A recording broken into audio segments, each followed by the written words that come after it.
생각이 들고요. 그러니까 그런 거 전혀 신경 안 쓰는 사람들이니까 결국은 향후에 어떻게 정권이 바뀌든지 간에 헌법재판소를 저는 인권위화 만드는 계획을 세우고 있다는 생각이 들거든요. 인권위화. 예, 지금 네. 예. 저 안창호의 인권위처럼 윤석열 정부 들어서 결국 인권위를 없애진 못하니까 한 명이 가가지고 제대로 깽판을 치면 그 기관이 얼마나 형해화되고 무력화될 뿐만이 아니라 심지어 역진하는지를 우리가 전 세계적으로 굉장히 웃음거리가 되고 있는 상황이지 않습니까?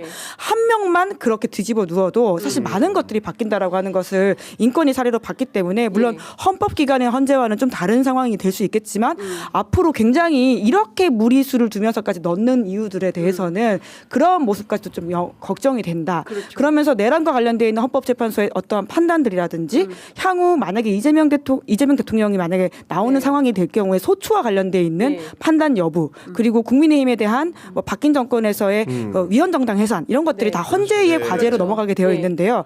여기에서 가장 중요하게 시간을 끌거나 혹은 건건이 뭔가 그 어떤 방해를 놓는 역할을 할 수도 있다라는 걱정이 듭니다. 그러니까 일종의 이제 내란 속의 윤석열의 알박기 인사가 끝난 게 아니다라는 생각을 저는 합니다. 이게 한덕수 개인의 판단이었겠냐? 앞서 이제 김은지 기자님 말씀하신 것처럼 그렇게 하기 어려워요. 예? 어차피 뭐 연세도 있으시고 본인의 가장 큰 저기 소구 사항은 뭐겠습니까? 이 내란 사건에서 조사받지 않고 편안한 노후를 보내는 거 아니겠어요? 사실 그 얘기도 있었잖아요. 동기들이 그런 얘기 했다는 거잖아요. 우리 덕수 관용차와 법화만 있으면 무엇이든지 한다. 네, 그런 분인데 지금 이런 결정을 감행한 것을 결코 개인의 뜻이다 이렇게 볼 수 있겠습니까? 쉽게 얘기해서 이렇게 설명합니다. 공직 후보자를 천거할 때는 검증 과정이라는 걸 거치게 되어 있습니다. 한덕수가 직무대행으로 복귀한 지 2주밖에 안 됐고요. 윤석열이 파면된 지 5일밖에 안 됐습니다. 그런데 헌법재판관 2명을 임명한다고요? 기본적으로 한덕수가 정상적인 업무 절차를 거쳤다고 한다면 이 기간 안에 할 수가 없습니다. 그 얘기는 뭐냐? 사전적으로 윤석열 정부에서 만약에 사태를 대비해서 플랜 B를 가동하면서 이미 지명해놓은 재판관들을 그대로 받아서 천거했다고 보는 것이 합리적인 추론이라고 볼 수 있는 것이고요.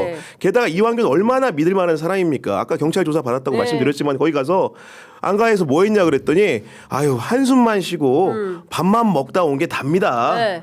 이런 말도 안 되는 변소를 하는 사람 윤석열을 끝까지 지켜줄 사람이라는 거 아니겠습니까? 그 이유 아까 얘기했지만 윤석열만 지키겠습니까? 국민의힘도 위헌정당 심판받으면 지키죠. 민주당을 상대로는 적대적인 자세를 취하겠죠. 보수 5위의 헌법재판관 체제를 재구성함으로써 아마 선두에 서서 국민의힘의 이익을 위해 봉사할 사람이란 게 명약관하게 보이는 부분들이 이완규를 통해서 있는 겁니다. 그렇기 때문에 이렇게 길을 쓰고 윤석열 정부라는 것이 아직도 잔존 세력들이 남아서 이런 걸 한다고 생각을 하는 것이고 결국 우리가 어떻게 대응을 해야 되느냐 합리적으로 대응하려면 법률적 대응을 할 수밖에 없습니다. 왜냐 내란 재판관이 우리 국민들의 그런 말 그대로 헌법 소원 같은 것들을 심판한다고 한다면 누가 수긍을 하겠습니까? 그렇습니다. 국민들이 공정하게 재판받을 권리를 헌법적으로 해야 하는 것이기 때문에 이런 부분에 대해서 당연히 헌법재판소에 책임을 물어야 되는 것이고 거기에 더해가지고 한시바삐 이런 공정하게 재판받을 권리를 해야 하기 때문에 내란 재판관의 임명에 효력을 정지해달라는 요구들을 헌재가 빠르게 수용하는 길만이 우리 국민을 위하는 길이라고 생각을 합니다.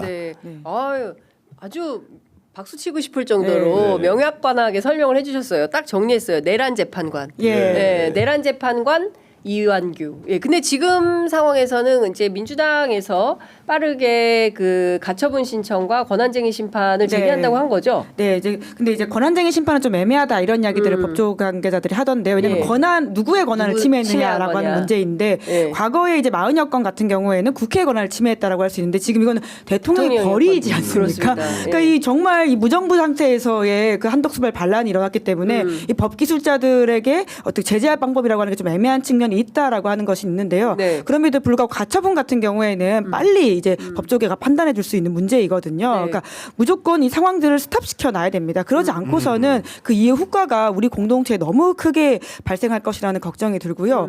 그리고 아까 말씀하셨던 것처럼 이제 4월 18일 넘어가게 됐을 경우 이미 충분히 준비해 놨다라고 하는 의심들은 이 기간을 보더라도 이제 할 수 있다라는 생각이 듭니다. 그런 면에서도 헌재가 4월 1일에 선고기를 통지했던 것은 정말 신의 한 수다 이 생각이 생각이 들고요. 예. 뭐 통상은 이틀 전에 공지를 하는데 3일 전에 공지하지 않았습니까? 더 이상 흔들지 마라라고 하는 시그널이라고 네. 헌재 부장연구관을 했던 최기상 의원의 해석을 또 하던데요.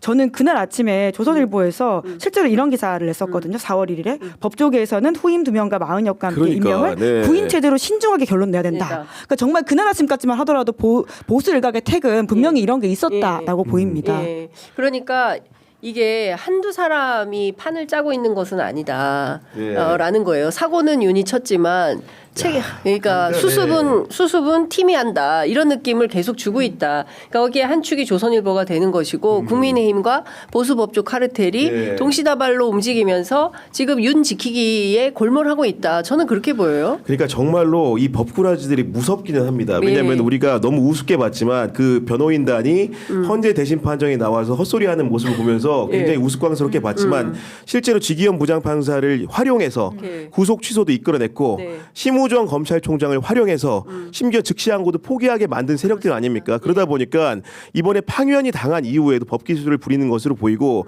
아까 이제 김문지 기자가 제기한 대로 권한쟁의 심판을 제기하기 굉장히 어려운 구조입니다. 네. 당사자 적격이 없기 때문에 그렇다면 우리가 통상적으로는 그러면 이렇게 의문을 가질 수가 있어요. MBC에 박문진 이사진 임명 못하게 했던 것처럼 행정법원에 내면 되지 않냐. 네. EBS 신동호 사장도 행정법원에서 집행정지를 인용해가지고 그렇죠. 임명 못하게 한 거 아니냐 할 수 네. 있는데 그래서 이제 행정법원의 재판관 지명을 처분을 무효 확인 소송을 낼 수가 있다고 보여지는데 네. 실제로 이것도 당사자 적격이 문제라고 합니다. 아. 왜냐하면 기본적으로 침해를 받는 당사자가 네. 국민이 될 수가 있느냐는 문제, 네. 임명권자가 대통령 몫으로 돼 있기 때문에 네.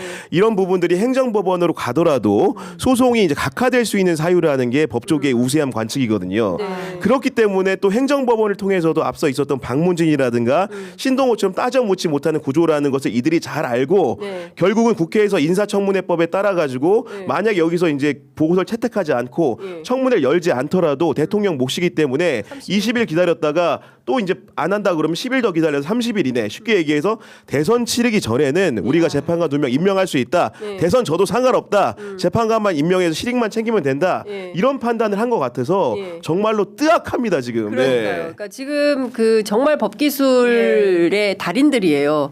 법기술의 달인이고 법기술의 이론에 빠삭한 사람들이기 때문에 끊임없이 이렇게 허를 찌르면서 자기들이 취할 수 있는 노른자위를 다 취하고 있다. 그 결정적인데 헌법재판관까지도 예. 넘보고 있다는 사실이 정말 기함할 정도이고 민주주의에 대해서는 1도 고려하지 않고 국가의 이익이나 국민적 이익에 대해서는 일체 고려하지 않는 결정인 거다. 네. 나라가 망하든 말든 우리의 이익만 챙기면 된다라는 식의 윤석열식 접근을 하고 있는 거 아닌가. 그러니까 결국엔 윤의 세력들이 이렇게 헌법재판소까지 저는 넘볼 줄은 몰랐어요. 근데 그러니까요. 여기까지 네. 그 하고 그다음에 또 어떤 짓을 감행할지 모른다라는 생각이 좀 드는 거예요. 그러니까 굉장히 집요하고 질긴 사람이다라는 게 양분남 의원의 판단인 네. 건데 그러니까 길게 봐야 될 것 같아요. 한시라도 이거를 좀 그냥 그 생각을 늦췄다가는 오히려 뒤통수 되치기 당할 가능성이 매우 높다. 이런 위기감마저 드는 겁니다.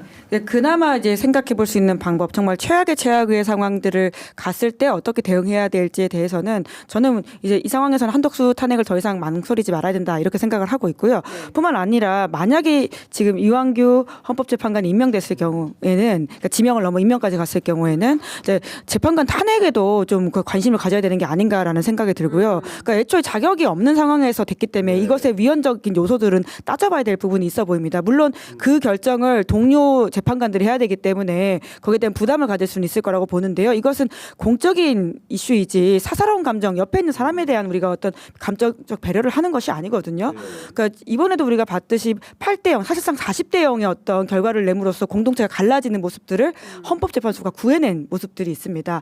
이것만 보더라도 헌재 어떤 역사적 소명이라고 하는 것에 대해서 좀 엄중하게 판단할 필요가 있어 보입니다. 우스꽝스러운 생각이 좀 들었던 거는 네. 가볍게 말씀드리면은 만약에 이제 탄핵을 해가지고 이제 이분이 직무정지가 되고 그다음에 최상목이 오게 되면 둘 중에 함상훈만 임명하지 않을까라는 생각을 해보면서 차라리 2명 임명하는 최상목이 낫다. 뭐 이런 판단을 좀 해보게 되는 것이고 가볍게. 예, 근데 예. 최상목의 의견도 이제 더 이상 그 명분이 없는 게요. 이제까지 주장은 여야 합의였잖아요. 네. 이제 파면이 됐기 때문에 여가 없습니다. 그러니까 여야 합의라고 할 것도 없는 상황으로 지금 우리 정부가 들어가 있는 상황인데 도통 무슨 명분을 또 갖다 댈지는 참 황당하게 그지 없습니다. 그러니까 마은혁 재판관 임명과 관련해서도 여야 합의하지 않으면 안 된다고 했는데 지금까지도 어제 마지막 논평이 나온 그 순간까지도 권성동 원내대표는 마은혁 재판관 임명에 대해서는 문제가 있다라는 주장을 했어요. 그러니까. 이완규에 대해서 오히려 미스터 클린 뭐 이런 식의 이야기를 그렇습니다. 하더라고요. 그러면서 뭐 용단을 내렸다 뭐 이런 표현을 하고 있어요. 그러니까 유불리에 따라서 언제든지 태도를 바꾸는 이제 그런 세력에